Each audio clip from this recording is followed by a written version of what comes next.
Illegal immigration, why this is ruining the United States economy. In the United States, the federal government regulates the international border and has primary enforcement power for immigration law.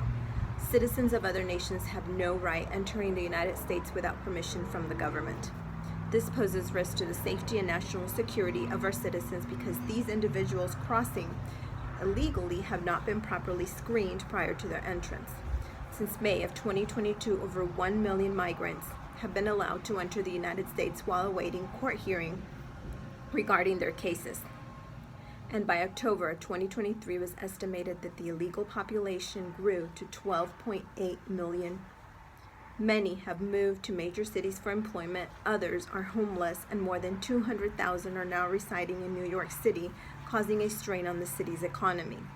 The city expects to pay over $3 million in the next 3 years for housing, food, healthcare, and other services. This means that they will have to cut the budget on other areas to cover these expenses. And the economic strain is not only in New York. The ongoing border crisis and rapid increase of illegal immigrants over the past 3 years will come at cost to taxpayers. The reason being is that most have low average earning and therefore lower tax payments when they do pay taxes. These payments do not come close to covering the expense they create. Also, because of their low income, they may qualify for welfare on behalf of their U.S.-born children.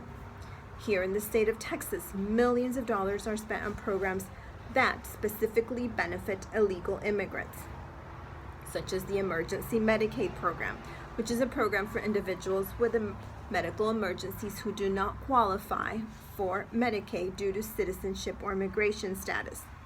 The program pays for all the costs related to such emergencies, an emergency being classified as the sudden onset of a medical problem or labor and delivery.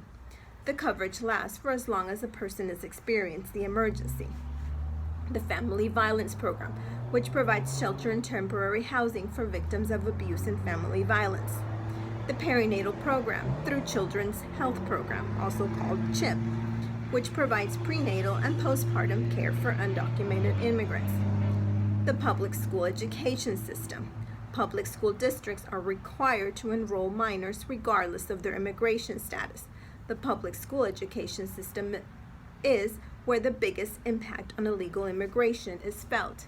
It is estimated that it will cost $1.7 billion each year for every 100,000 children added to the public school system, a number that is not unrealistic if you take into account the large number of migrants and accompanied minors who have entered the United States through the Texas border in recent years. Having this in mind, the state of Texas is attempting to decrease the continued surge of illegal immigrants.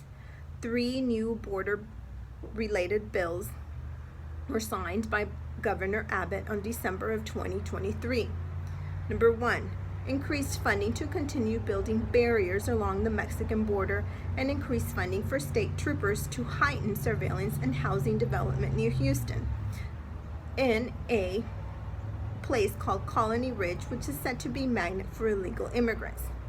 Number 2, longer sentence for smugglers or anyone operating a stash house, an increase from 2 years to 10 years in prison. And number 3, the most controversial of all, known as Senate Bill 4. Under this bill, it would be considered a crime to cross the border illegally, and you could be arrested by a police if they believe that you have entered or are without immigration status. There is a 6 months jail time and 20 years for second offense. However, the law is being challenged and called unconstitutional by immigration advocacy organizations and the Department of Justice because they believe it leads to social profiling. It does affect asylum seekers because they have to wait for an appointment to be seen by immigration officers, and these fill up quickly. So many opt to continue to cross illegally and then turn themselves into immigration authorities.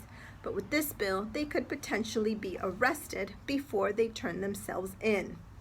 The implementation of these laws and policies will hopefully slow down the influx of illegal immigrants entering the Texas border and decrease the huge economic strain that this has on our country.